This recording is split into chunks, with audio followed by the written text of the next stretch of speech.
বিএনপির মহাসচিব আবার জাতির কাছে মাঝে মাঝে ওনার মধ্যে কি যে একটা ভূত চাপে, সুবহানাল্লাহ। ওনারা বলেন যে জামাতের উপরে ভূত চেপেছে, তো এখন দেখা যায় ভূত তো সরকার আর সরকার দলের উপরে চেপেছে। কিছুদিন গেলেই ওনারা অর্ধ শতাব্দীর আগে 50-60 বছর আগের মীমাংসিত 71-এর ইস্যুকে নিয়ে এসে জাতির মধ্যে আর একটা কনফিউশন তৈরি করে।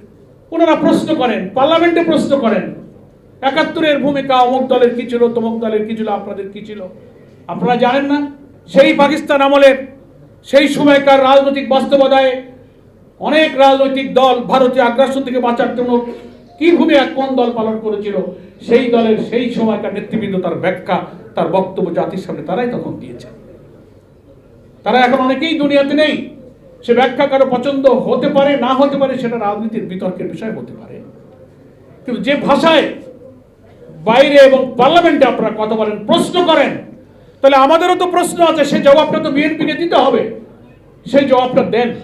বিএনপি ক্ষমতায় আসার পর এই স্বাধীন বাংলাদেশে অন্তত 14-15 জন মন্ত্রী, এমপি, রাষ্ট্রপতি, প্রধানমন্ত্রী করেছিলেন, যারা পাকিস্তানের সময় পাকিস্তানের অখণ্ডতার পক্ষে ভূমিকা রেখেছিলেন।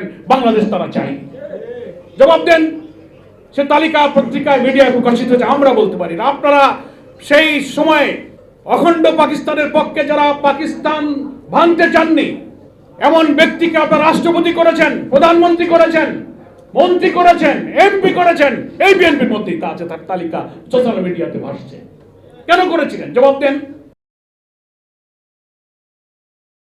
ওদিকে ক্ষমতাসীন দল বিএনপি জাতীয় সংসদে এবং বাইরে তার এমপি, মন্ত্রী এবং নেতৃবৃন্দ কিছু কথা বলে জাতির সামনে কিছু প্রশ্ন, কিছু কনফিউশন, কিছু বিভ্রান্তি তৈরি করেছে। আজকে রক্তঝরা জুলাই আন্দোলনের বার্ষিক পালনের এই তাৎপর্যপূর্ণ মুহূর্তে আমরা সেই কনফিউশনগুলো জাতির সামনে দূর করতে চাই, পরিষ্কার করতে চাই। নেতৃবৃন্দের কথায় সেটাই এসেছে।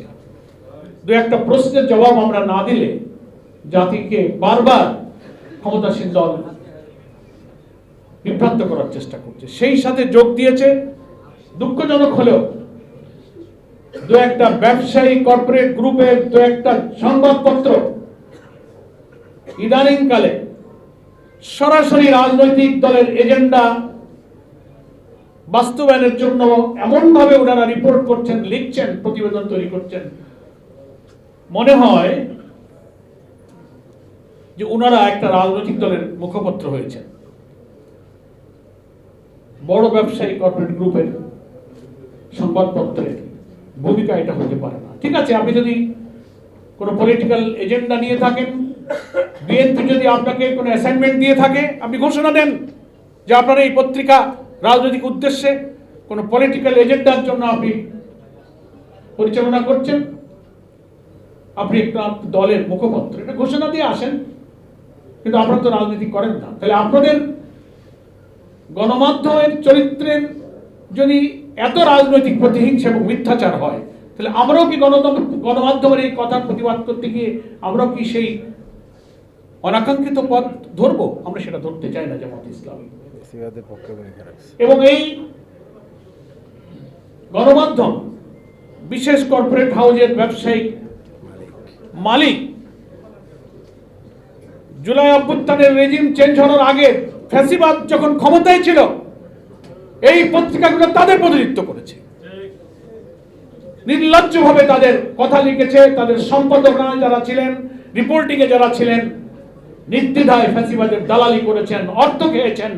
পরবর্তীকালে জনতার রুদ্ধশ্বাসে দেশ ছেড়ে অনেকে পালিয়ে গেছেন।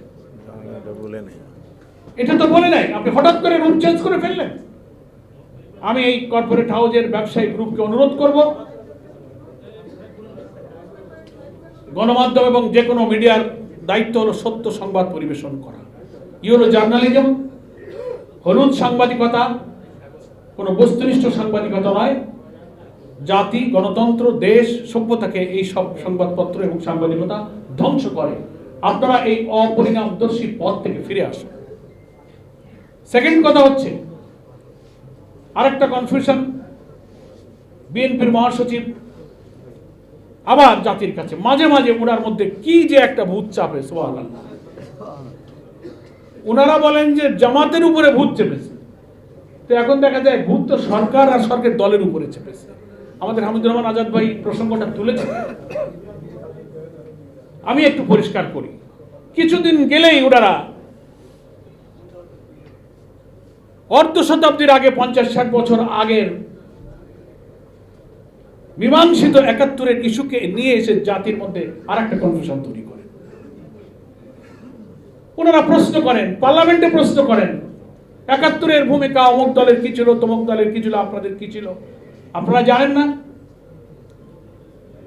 সেই পাকিস্তান আমলের সেই সময়কার রাজনৈতিক বাস্তবতায় অনেক রাজনৈতিক দল ভারতীয় আগ্রাসন থেকে বাঁচার জন্য কি ভূমিকা কোন দল পালন করেছিল, সেই দলের সেই সময়কার নেতৃবৃন্দ তার ব্যাখ্যা, তার বক্তব্য জাতির সামনে তারাই তখন দিয়েছে। তারা এখন অনেকেই দুনিয়াতে নেই। সে ব্যাখ্যা কারো পছন্দ হতে পারে, না হতে পারে, সেটা রাজনীতির বিতর্কের বিষয় হতে পারে। কিন্তু যে ভাষায় বাইরে এবং পার্লামেন্টে আপনারা কথা বলেন, প্রশ্ন করেন, তাহলে আমাদেরও তো প্রশ্ন আছে, সেই জবাবটা তো বিএনপিকে দিতে হবে। সেই জবাবটা দেন। বিএনপি ক্ষমতায় আসার পর এই স্বাধীন বাংলাদেশে অন্তত 14-15 জন মন্ত্রী, এমপি, রাষ্ট্রপতি, প্রধানমন্ত্রী করেছিলেন, যারা পাকিস্তানের সময় পাকিস্তানের অখণ্ডতার পক্ষে ভূমিকা রেখেছিলেন। বাংলাদেশ তারা চাই। জবাব দেন। সে তালিকা পত্রিকায়, মিডিয়ায় প্রকাশিত হয়েছে, আমরা বলতে পারি না। আপনারা সেই সময় অখণ্ড পাকিস্তানের পক্ষে যারা পাকিস্তান ভাঙতে চাননি, এমন ব্যক্তিকে আপনারা রাষ্ট্রপতি করেছেন, প্রধানমন্ত্রী করেছেন, মন্ত্রী করেছেন, এমপি করেছেন। এই বিএনপির মধ্যেই তা আছে, তার তালিকা সোশ্যাল মিডিয়াতে ভাসছে। কেন করেছিলেন? জবাব দেন। প্রশ্ন আপনারা করতে পারেন, আমাদেরও প্রতিনিধি করছে, জবাব দেন। আরো প্রশ্ন যদি আমরা করি, অন্তত 20-22 বছর জামাত ইসলামের সাথে দেশনেত্রী বেগম খালেদা জিয়ার নেতৃত্বে আপনারা 4 দল, 18 দল, 20 দলীয় জোটের রাজনীতি করেছেন, লম্বা সময় রাজনীতি করেছেন। রাষ্ট্রপতি নির্বাচনের সময় জামাত ইসলামীর অধ্যাপক গোলাম আজমের মগবাজারের বাসায় বিএনপি নেতারা ধর্ণা দিয়েছেন জামাতের ভোটগুলো যেন বিএনপি রাষ্ট্রপতি নির্বাচনের পক্ষে আসে। কেন আপনারা গিয়েছিলেন, তার জবাব আপনারা দেন।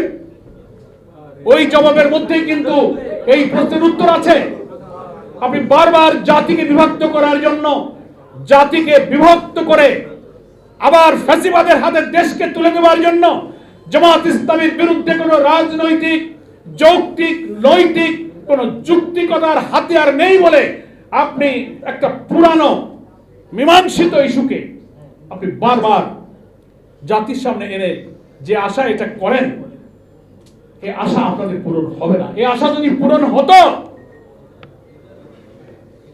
গণতান্ত্রিক নির্বাচনে 79 সাল থেকে বাংলাদেশে জামাত ইসলামী, ইসলামপন্থী দলগুলোর প্রতি ভারতীয় আধিপত্যবাদ বিরোধী ও ইসলামী জনতার যে সমর্থন, ছাত্র আন্দোলনের ডাকসু নির্বাচন, ত্রয়োদশ জাতীয় নির্বাচনে জনতার যে জোয়ার সৃষ্টি হয়েছে, এই জোয়ারই আপনাদের বিভ্রান্তির বেড়া জালকে সবকিছুকে ছিন্ন ভিন্ন করে দিয়েছে।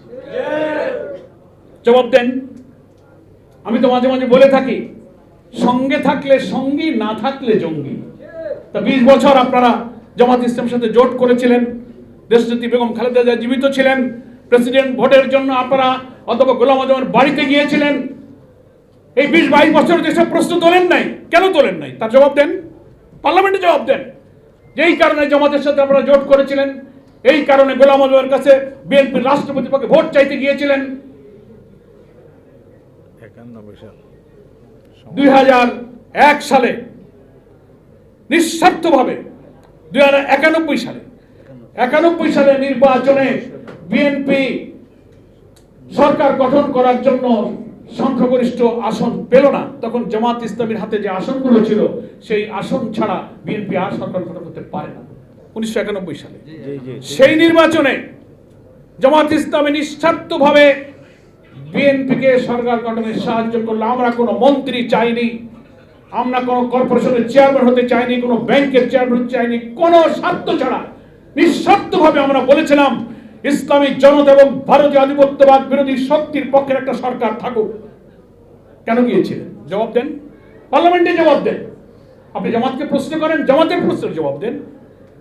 সেদিন তার বিনিময়ে 1 কাপ চা আমরা খাইনি। নিঃস্বার্থভাবে আপনারা ক্ষমতায় বসে দেশ শাসন করেছেন।